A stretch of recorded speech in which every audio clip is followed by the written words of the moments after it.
Hi there and welcome to another cooking video. Now a long time ago you may have remembered when I made a thing called plum poverel. I did the sauces video. A good dessert. This is actually poverel is actually going to go in a dish I'm going to make later, probably in winter, called Germknodel. It's a plum dumpling stuffed with that stuff, boiled in water, put poppy seed and sugar on top. It's awesome. And it looked like this. I'm back with a new video to actually make the dumplings in which that plum poverel will go inside, and we're going to make a dessert. Sound good?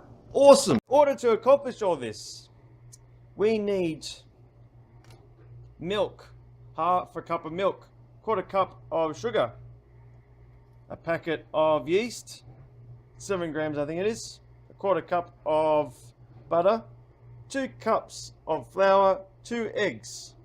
These 3 will sit happily together and emulsify and combine.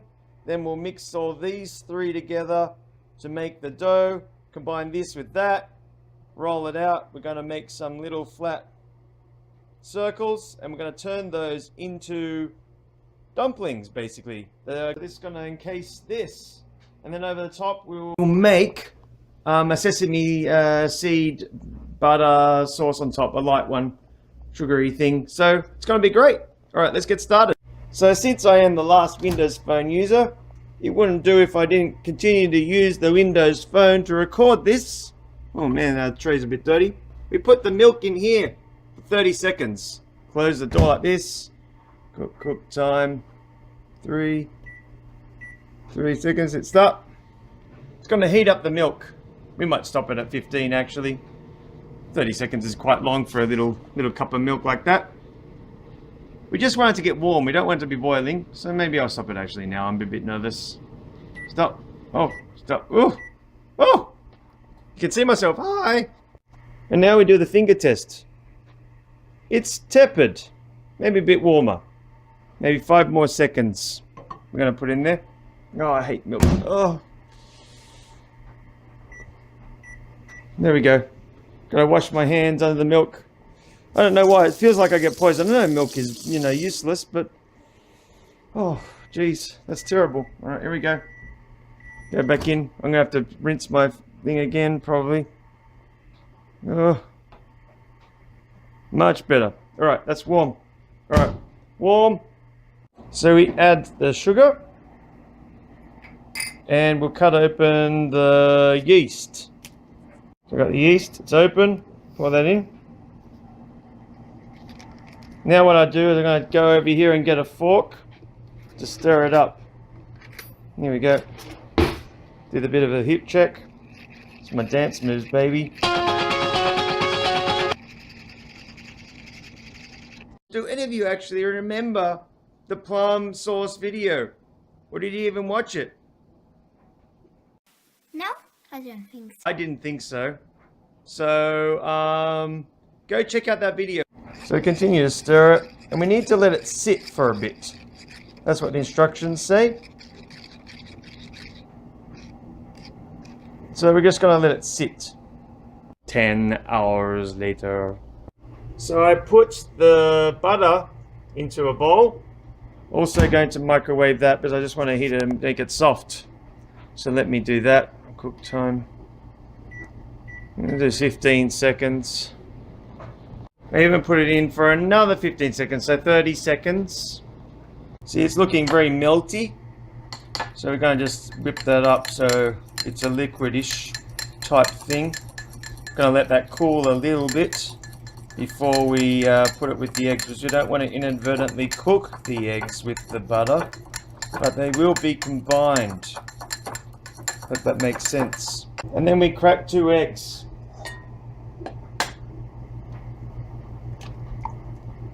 One.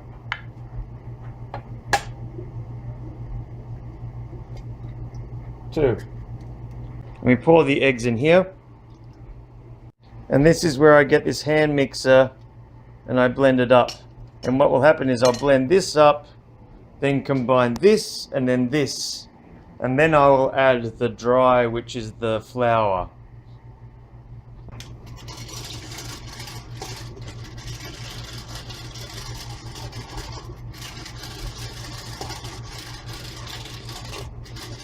I wait until it's almost lemony colour before I incorporate the other elements. It's still a bit gold at the very bottom of the yolk. I want it to be a nice fluffy lemon colour. Then we have the yeast mixture.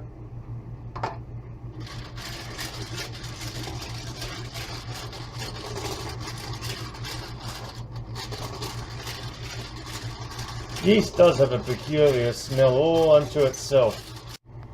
So this is what it will look like after stirring it up with 1 cup. As you can see, it's already getting really thick. So you can imagine what it will be like when I get the other cup in. I'm electing to use the wooden spoon now because the whisk is quite useless. We're just going to move it around until it gets all granular. I'm going to form a dough, and that will be the end of that. And we'll combine it all together, and we'll have our ball of dumpling.